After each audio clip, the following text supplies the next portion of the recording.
Heads up, guys. This is that's so. Where's Milligan? All right. Well, Arthur, I think we've gotten to the point in the shutdown where you should do a daily briefing. So There's please. 2 microphones.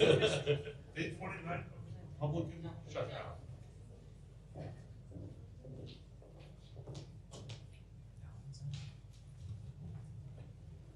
Who's right back? I can't stop.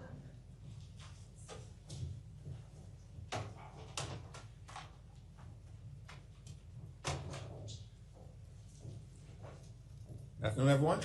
This is day 29 of the Trump Republican shutdown, and Republicans have continued to show zero interest in reopening the government, enacting a bipartisan agreement that meets the needs of the American people, and addressing the Republican healthcare crisis. In just a few days on November 1st, open enrollment will begin, and tens of millions of Americans are going to more completely understand that their premiums, copays, and deductibles are going to skyrocket by thousands of dollars per year because of Republicans' continued refusal to extend the Affordable Care Act tax credits for working class Americans. At the same period of time, on November 1st, about 42 million Americans who rely on SNAP in order to put food on the table are at risk of losing their benefits because Donald Trump and Republicans want to cruelly rip them away. Let's be clear. The administration has the funding to make sure that not a single American on November 1st or beyond goes hungry. Not a single American. They have the money, but they are choosing to withhold funding for SNAP because they want to punish hungry children, hungry veterans, hungry seniors, hungry women, and hungry families as part of their continued effort to hurt everyday Americans. This is what we've seen from Donald Trump and Republicans from the very beginning of this Congress. The Republican One Big Ugly Bill included the largest cut to Medicaid in American history. It also included the largest cut to nutritional assistance in American history. Republicans cut $186 billion from SNAP in July, which is why we're facing this crisis right now. And they did all of this back in July. Why? So they could provide massive tax breaks to their billionaire donors. That's what Republicans have done during this presidency. And now, because of their continued refusal to even sit down and have a conversation with Democrats, despite us repeatedly making clear that we will sit down with Republicans anytime, any place, anywhere, here at the Capitol or back at the White House to have a serious conversation about reopening the government, supporting our hardworking federal employees, and addressing the healthcare crisis that Republicans have created, the affordability crisis that Republicans have created, and now the hunger crisis that Republicans are creating by threatening to withhold SNAP benefits, even though the Trump administration has the money to make sure that not a single American goes hungry. Questions? Mr. Leader, good afternoon. As somebody who flies and travels the country often, are you fearful of flying with air traffic control issues and safety issues? Well, I'm very thankful for our hardworking air traffic controllers and our TSA agents and everyone who has been working hard without pay for a month because Donald Trump and Republicans decided to shut the government down. And we need to do everything possible to reopen the government. We can start by Republicans in the House ending their 5-week vacation and getting back to work. Like, it's extraordinary that Republicans have been on vacation for 5 weeks, canceled votes 5 consecutive weeks. They're getting paid to go camping and hiking and travel to Europe. This is what House Republicans are doing, documented over the last 5 weeks. They're getting paid, and yet they're forcing federal employees to be furloughed without pay or to work. And it has to end. Like, Donald Trump needs to get serious, give permission to Mike Johnson and John Thune to sit down and negotiate with Democrats. That's all it takes. The personal concern about your own safety when you travel, somebody. I am very confident in the ability of hard-working air traffic controllers, TSA agents, and others who are continuing to do their jobs with the highest degree of professionalism. Mr. Leader, Thank you. Mr. Leader, have there been any early conversations with the White House this week about setting anything up with the president after he gets back from Asia? Something next week with you guys? There haven't been any conversations from the White House. Leader Schumer and I made clear last week we wanted to meet with the president before he jetted off to Asia. And he's found time in Asia to meet with a wide variety of folks pretending to fix problems related to the tariffs that he has created. And he'll be back in the next day or so. He needs to sit down with Democrats.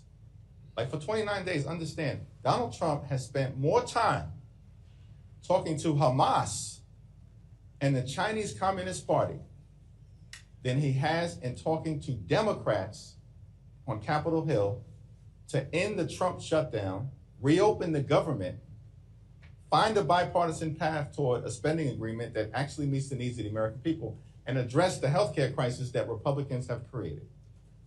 That's an unacceptable thing to the overwhelming majority of Americans, that this American president, in the middle of a shutdown that he's created, while refusing to address the Republican healthcare crisis, can find the time to talk to Hamas and the Chinese Communist Party, but can't talk to people who represent half the country, including many Republicans in our districts who are being hurt by Republican policies. Michael? Thank you, Mr. Leader. Speaker Johnson this morning said that he's given up on leadership, referring to Leader Schumer and yourself. He called you both irredeemable. He said some things about Mom Donnie being the face of the Democratic Party. What's your reaction to that? Have you spoken to Speaker Johnson, in response to the death threats of last week or about the shutdown any time in the recent days? I spoke to him briefly this week, but he had nothing to say about the death threats. And, you know, that's irredeemable. I don't expect to hear anything from Republicans because they've created this situation. Donald Trump pardoned hundreds of violent felons who brutally assaulted police officers, more than 140 or so who were seriously injured, and then released them back into communities across the country. And Mike Johnson and House Republicans and Senate Republicans, they all support that irresponsible act, that un-American act by Donald Trump. So they're irredeemable on a whole host of issues. They certainly are irredeemable, these Republican extremists, when it comes to actually standing up for the American people. Donald Trump and Republicans promised, their core promise last year was to lower the high cost of living on day one. That's what Republicans said. That's what they communicated to the American people. And we know that Republicans lied, stone cold liars, to the American people when they promised to focus on addressing the high cost of living. Costs are not going down in America, they are going up. Housing costs are up, grocery costs are up, electricity prices are through the roof, childcare costs are up, and now because of Republican refusal to extend the Affordable Care Act tax credits, we know that premiums, copays, and deductibles for the overwhelming majority of Americans, including but not limited to more than 20 million Americans who receive their Affordable Care Act tax credits, are about to explode. Republicans have done this, and they now refuse to even sit down and address the healthcare crisis that they have visited on the American people. The conversation was related to the shutdown that you had. It was a brief conversation. I reiterated our position as it relates to a willingness to sit down to find a bipartisan path forward, that we were going to continue to support our hardworking federal employees who they've been victimizing since January 20th, that we need to reopen the government and we need to do it now, but we also need to address the Republican healthcare crisis. Our position as Democrats has been clear. We're not going to support a partisan Republican spending bill that continues to gut the health care of the American people. And by the way, we're not going to allow them to pretend as if they support nutritional assistance to the American people. They just cut $186 billion from SNAP, literally 2 or 3 months ago, in their one big ugly bill. Largest cut to SNAP in American history. The extremists on the other side of the aisle are irredeemable. That's why they're getting ready to go down in flames politically in California, in New Jersey, and in Virginia next Tuesday. Obviously, you and Leader Schumer have been on the same page when it comes to this government shutdown issue, but you are not on the same page when it comes to endorsing the Democratic nominee, Zoran Mondani, for mayor in New York. Does this show a rift in the Democratic Party that the two Democratic leaders here in Congress are not in agreement on endorsing the Democratic nominee in New York? No. We're talking about now potentially more than 40 million people that are not going to get their SNAP benefits, and thousands of federal workers who are going to miss their second paycheck now. At some point, does the pain from the shutdown, at the very least, match pain from people having to pay higher premiums if these subsidies are not there? We want to reopen the government and do it immediately. And Donald Trump needs to instruct his employees here in the Capitol, that would be Mike Johnson and John Thune. They work for Donald Trump. They don't work for the American people. In fact, Donald Trump is the one who recently said, "I'm the president and the Speaker of the House." This is extraordinary stuff. Like, Donald Trump is openly mocking Republican leaders. We can find a path forward, but it's not going to come from Republicans in the House and the Senate at the leadership level. It's got to come from the Trump administration saying the American people have had enough of this Republican shutdown, have had enough of the refusal to deal with the healthcare crisis. As Marjorie Taylor Greene has indicated, this is a Republican healthcare crisis, and they refuse to do anything about it. She can't find their healthcare plan. We can't find their healthcare plan because it doesn't exist.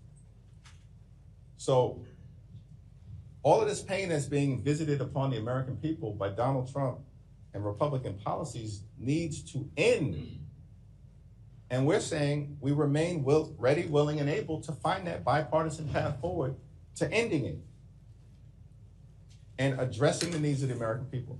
Very early on, like when we came back to Congress after the August district work period, Democrats in the House and the Senate, we were very clear.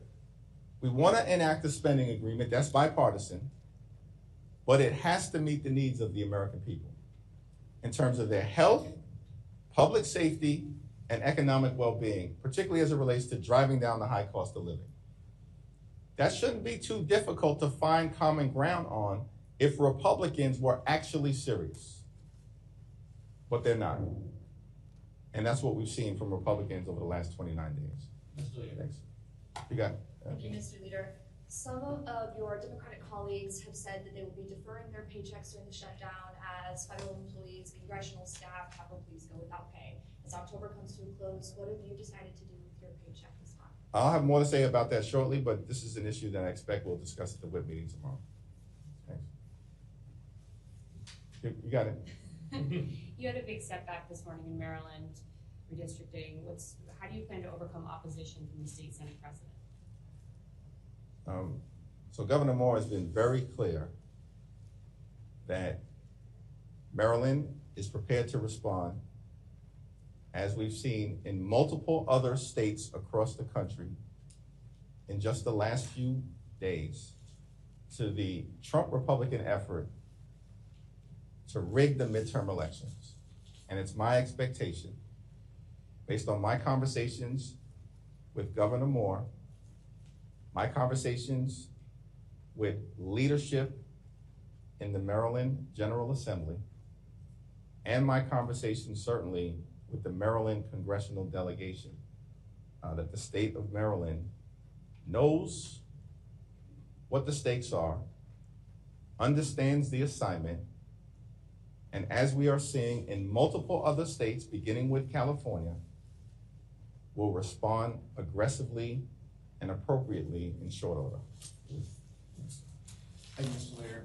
Senator Fetterman has been critical of Dems' opposition to the CR. We're starting to see some cracks in your conference too, where Josh Gottenheimer has said that he thinks the deal that Leader Thune has put on the table, which is a vote on an extension of the Affordable Care Act tax credits, is a fair deal if you reopen the government. Do you think this shows that there are more cracks on your side than there are on their side? Let me explain something to you. There are zero cracks on the Democratic side. We are now 5 or 6 weeks into this. And we've been very clear from the beginning that we are going to stand up to lower the high cost of living for everyday Americans. That's the right fight. That we're going to stand up for our hard-working civil servants, our men and women in uniform. That's the right fight. And that we're going to decisively address the Republican healthcare crisis. And everybody on the Democratic side, certainly in the House, and our colleagues in the Senate have been tremendous on this. This is a very real thing, this Republican healthcare crisis that Republicans have visited on the American people. Largest cut to Medicaid in American history. Almost $1 trillion cut as part of their one big ugly bill. Because of Republican policies, hospitals, nursing homes, and community-based health centers are closing all across the country, including in Louisiana. The country now faces the possibility of a $536 billion cut to Medicare, which will be the largest cut to Medicare in American history if Congress doesn't act by the end of this year because of what Republicans did in their one big ugly bill. And as a result of the Republican refusal to extend the Affordable Care Act tax credits, tens of millions of Americans are about to experience healthcare premium increases that could equate to $1,000 or $2,000 per month, when more than 90% of the people who receive Affordable Care Act tax credits make around $63,000 per year. This is unsustainable. And this is a Republican healthcare crisis. And every single Democrat, certainly in the House, from Representative Ocasio-Cortez to Representative Josh Gottheimer, and all points in between along the ideological spectrum, are in this fight until we win this fight. And I'm in touch with everyone. And that's why we're here right now in the Capitol while Republicans remain on their 5-week vacation. Kevin? When it comes to the healthcare debate, which you all have put center to this shutdown fight, looking a year out, provided, regardless of what the off-ramp is here on the shutdown, if there ever is one, by having healthcare front and center, how are you betting that plays into the midterms? Well, we've made clear as Democrats that as we move forward in terms of our public policy agenda, that the American people deserve much better than what they've gotten from this administration, which has been an unprecedented assault on the economy, on healthcare, on nutritional assistance, on veterans, on farmers, on law-abiding immigrant families, on nutritional assistance, on the rule of law, and of course on the American way of life. And that we're going to focus as Democrats on lowering the high cost of living, fixing our broken health care system, and cleaning up corruption. Because we're experiencing corruption in real time here in America. Donald Trump and his administration make Richard Nixon look like a choir boy. That's the level of corruption that we've seen. And it hurts the American people because Donald Trump is more focused on rewarding his friends on Wall Street by doing things like finding $40 billion to bail out Argentina, and he can't find a dime to extend the Affordable Care Act tax credits, or is withholding billions of dollars in SNAP assistance that the administration has because it's been allocated by Congress in order to cause children in America to go hungry. That's Republican policy. But if I can just follow up, just one more fine point on it. Healthcare is a fight that you are happy to have heading into the midterms. This is not political for us. This is about making life better for the American people. And it certainly is the case that in working to make that happen, we've got to fix our broken healthcare system and decisively address the Republican healthcare crisis. Question on SNAP? So if the Senate somehow did pass the Hawley bill to fund SNAP, would you, as Democrats, support that as a Leader Thune has expressed opposition apparently to the Hawley bill, so it doesn't seem like anything is going to happen there because Republicans clearly want to weaponize hunger, and that's unfortunate. The best path forward is for Donald Trump to instruct his administration to spend the money that has already been allocated by Congress, more than $5 billion that they have in an emergency contingency fund for moments like this, to ensure that there's continuity in terms of SNAP benefits. And as has been the case for weeks now, the American people will continue to hold Republicans accountable for the shutdown, for the refusal to reopen the government, for the failure to address the healthcare crisis that extremist Republicans have created, and now for the possibility that 42 million Americans, including 16 million children, 8 million seniors, and over 1 million veterans may go hungry because the Trump administration wants to cut off SNAP benefits on November 1st. Thank you. If Democrats are successful in Virginia and New Jersey, will you take that as a sign to keep up the fight, and not reopen the government, or that your demands on healthcare be met? And then separately, how many briefings total have you received on the U.S. military strikes in Venezuela?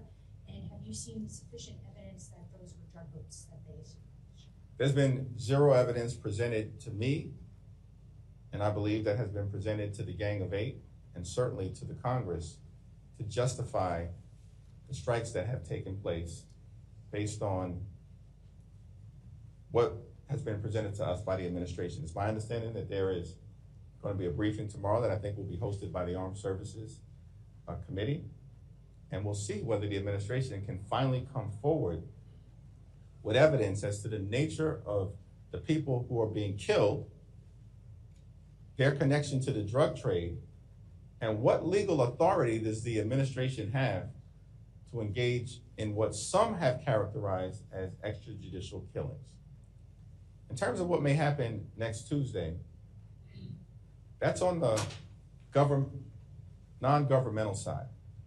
And our commitment to the American people from the very beginning of this shutdown drama that Donald Trump and Republicans have jammed down the throats of everyday Americans in ways that are causing significant pain is that we will find a bipartisan path forward to enact a spending agreement that actually makes sense for the American people, but at the same time addresses real needs of everyday Americans, working class Americans, and middle class Americans. That's who we're fighting for.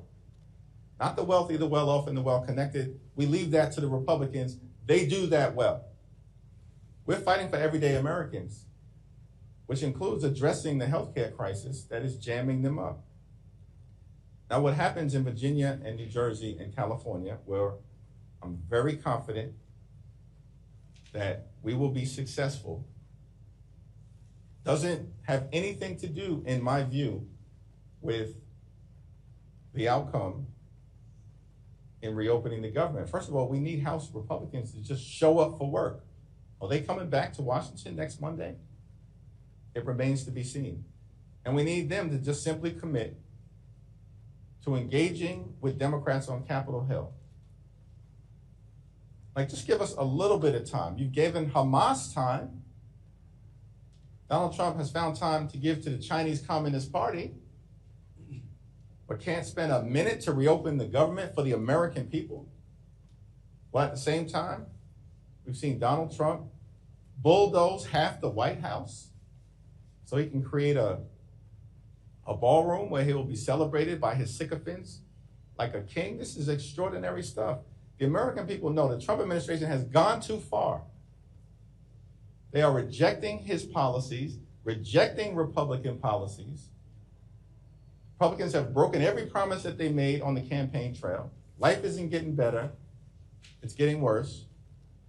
The majority of the American people have consistently now said that the country is moving in the wrong direction. And as Democrats, we're committed to getting things back on track. Thank you, everyone. Thank you. Thank you. Yeah.